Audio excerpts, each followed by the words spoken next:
unsa man gyud sala ni Hesus sa katawhan nga ang mga leader sa katawhan sa iyang panahon buot man mo patay gid niya.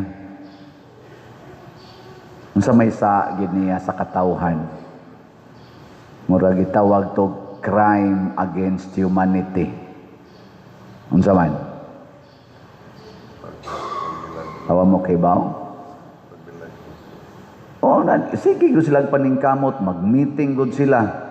Magsige gid sila paningkamot nga mapatay si Hesus og nilampos gid sila na patay gyud. Nalansang gid sa krus. Unsa man gisa ni Hesus? Nga gitawag nila atong panahon na og crime against humanity. Ang iya ra gyung sala tungod kay zaman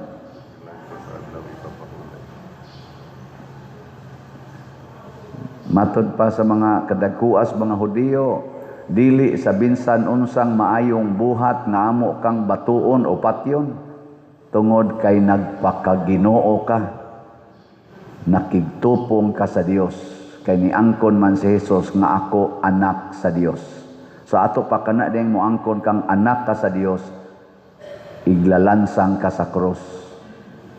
Kamo moangkon pa mo. Kinsay mo angkon nga anak sa Ginoo ta sa kamot. Ang di mo isa anak sa yawa. Nya, musugot na mo nga ilansang mo sa krus. Sugot dili. Naong ninyo. Di man kay mo mupalit og slat gani. Sugot na nog ilansang. Pero basin pa di ay, basin pa. Ang nakanindot kay si Hesus nahibaw kaayo sa iyang gibuhat. Ang wa kahibaw sa ilang gibuhat mao ang mga Hudiyo. Labi na gid ang mga leaders. Mao tong pagkalansang ni Hesus sa krus ningon siya, amahan ko pasaylua sila kay wa sila mahibalo sa ilang gibuhat. Kanabitang masuko tas tawo nga nagbuhat og maayo, we become ignorant.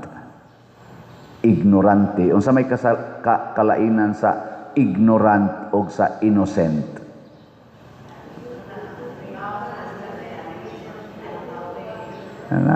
Tubag yun. Congratulations sa nihagog tubag, no? Masakto magsadili. Ang ignorant, way hibang kaagan. Mauna magpatuyang lang siyag buhat, nga wa mahasubay usahay, sa balaod kay ignorante man nya bisan pagwa siya mahibaw sa balaod nya nasupak niya do na gid siya silot nga mapaabot kay matod pa sa atong batakang balaod ba na o sa atong standard law na sana balaod, ignorance of the law excuses no one. Dili nimo pwedeng gamiton nga rason wa man ko kahibaw aning balaura. Mao ra ba na gamiton dahil kanang mo violate ka sa traffic rule, no? Tanaw wa ka kakita na one way na. Ay sir, ignorante kay ko sir, bag-o pa ko din sa Cebu City. Naago to siya gapuyo sa carbon god. Bago. Hangyo dahil kay ignorante, oy, excuses no one. Ignorance of the law. Pero ang innocent, wa siya'y sala. Wa siya'y gilapas na balaod. Si Jesus, way gilapas na balaod. Doon na lang siya'y gideclare na wa mauyuni sa mga Hudiyo. Ang iyang pag-ingon nga ako ang anak sa Dios. Ang mga Hudiyo nagpaabot sa anak sa Dios nga mataw nga gitawag og Mesiyas. Kay gisaad na sama diri sa atong unang pagbasa nga magtukod ko gikan sa inyong taliwala kaliwat ni David nga maoy motukod sa akong gingharian dinhi siyota sa akong templo nga maoy mohiusa sa nagkatibulaag na katawhan nga nabihag sa lain-laing mga nasod Gisaad man na sa atong unang pagbasa nga ako mong tigumon pagbalik nga magpili ko og usa ka hari nga kaliwat ni David. Nya giangkon ani Hesus nga ako na, di man sila modawat nga siya maoy angayang himuon nga Mesiyas. Mao tong gipaglalaban gid nila. Ila gid tong kontra og maayo kay di gid sila makadawat nga si Hesus anak ni Jose nga panday, pobre kaayo, way grado, anak ni Maria nga housewife, mga dili inila atong panahon na mahimong Mesiyas, manluluwas. Ngilingay mong tupad, ing na makadawat ra kanako. Imong tupad ba, ing na makadawat ra kanako. Sa akong paniid, niining nahitabo ro sa atong nasod, kining ilang pagsigig ang atong administrasyon nga nagsigig yung lutos sa mga Duterte. Gipapriso na si former president more than 1 year. Uy, birthday ron niya, no? Oh, kaduha na siya nag-birthday dito sa prisuhan. Kaduha na nag-birthday. Paduong rabatos iyang birthday last year. Gipriso siya dito, nya karon na sad, birthday na sad niya. Tuwa lang gyapos prisuhan, wa lang gyapoy klarong kaso kay wap asay mga kanaganing gitawag natog tinuod gyud nga ebidensya kay way mga witnesses nga klaro. Karon sad dinhis Pilipinas ang iyasang anak si Vice President Sara gisigihan sag pa-impeach. Bisag way ebidensya nga klaro, gani ang sikat kay karon nga word, kanang fishing evidences. Namingwit kunog mga ebidensya. Ang ako ra yung nabasa ani no? Dili tungod kay mga dautan gyud ang mga Duterte. In relation sa atong administrasyon karon nga naglingkod, kanang mga opisyal diyang galingkod, ubay-ubay nila, labi na gyud sa tag-as og ranggo gikan sa presidente, nga ri sa Congress, nga ri sa Senate, nga mga naglingkod og posisyon, ubay-ubay nila or pipila nila, di gyud makadawat nga makalingkod pagka-presidente ang mga Duterte dinhis Pilipinas. Kana ra gyud. Kay og imong pangutan-on, naa ba sila'y kaso sa korupsyon nga klaro gyud na korupsyon? Wa may klaro. Nangita pa man silang ebidensya. Ang klaro gyud nga dunay korupsyon kadtog yung gikawat karon nga mga trillions gisuod pag mga malita. Kadtong gidivert nga kwarta, gikuha nga kwarta sa PhilHealth nga 60 billion.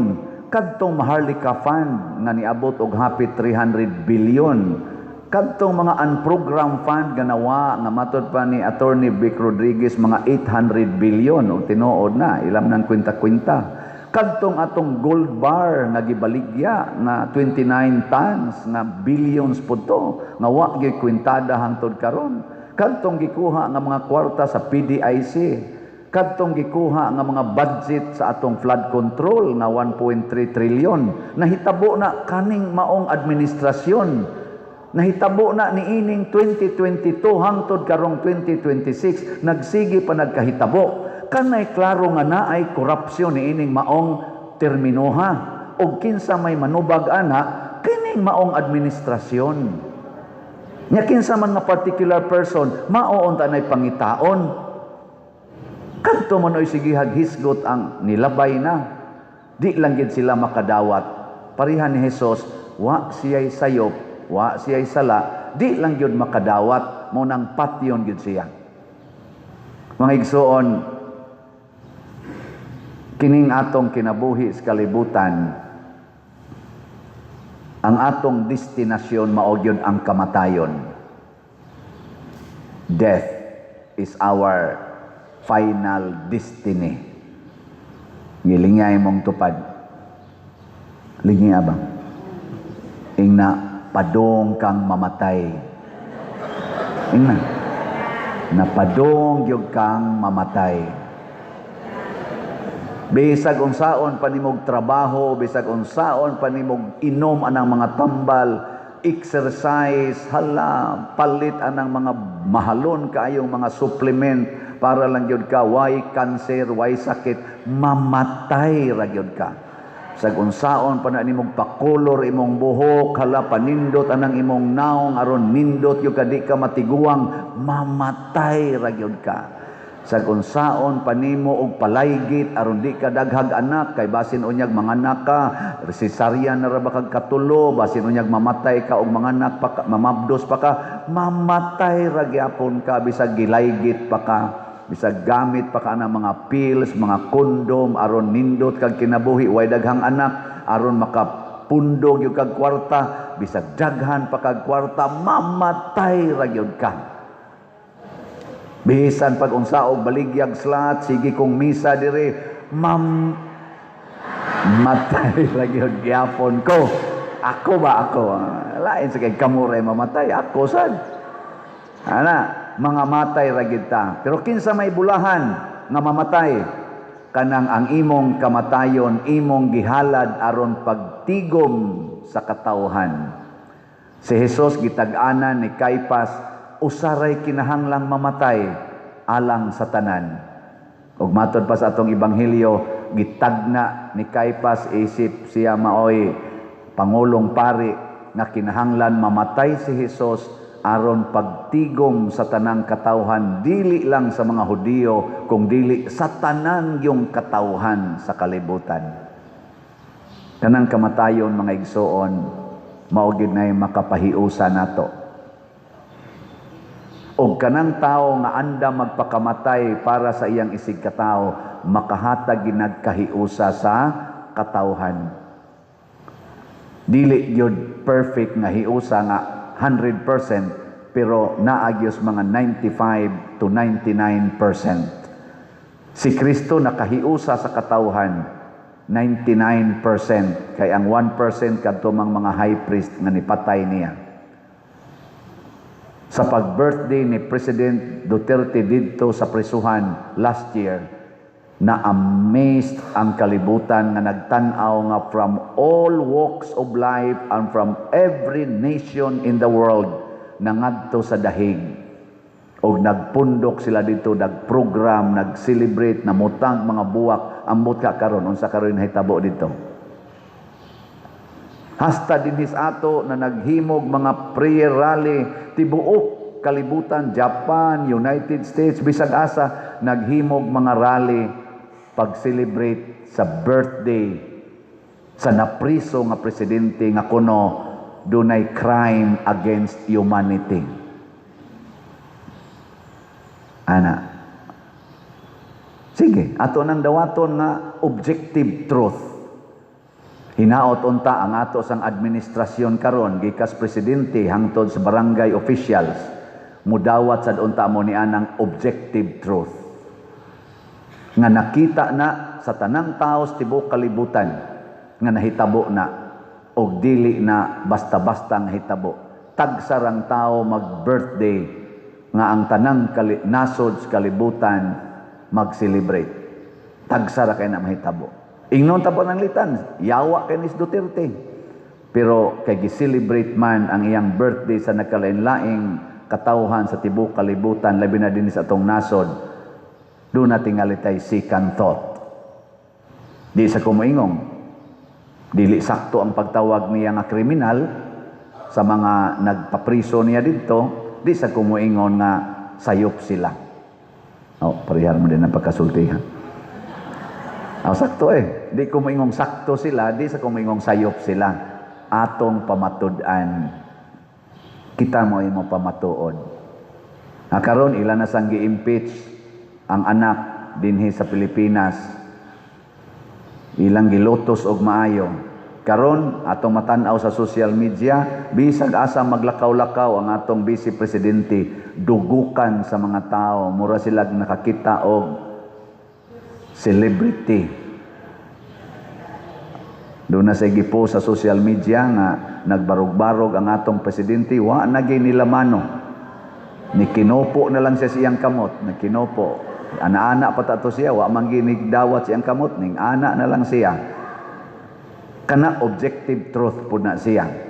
Kung unsa may rason, kita nalay mamalandong. Mga igsoon, kung maniguro ta sa atong kaugalingon, dili ta makahatag og kahiusa sa mga tao. Pero andam tang magantos og magpakamatay para sa uban, mahiusa nato ang katawhan. Mao na ang pag-antos ni Kristo ug ang iyang kamatayon nakahatag yod og dalan sa kahiusahan. Unya kung gusto tang magkahiusa, kinahanglan sad tang moantos ug magpakamatay para sa uban. Last na lang lingi sa imong tupad. Ang di mo lingi, mo'y unang mamatay. Lingi Nyaing na siya. Sugod karon, ina. Sugod karon. Ako na'y muluwas nimo. Na ako na'y muluwas nimo. Apil na ng imong mga utang. Na'y manindog na ta.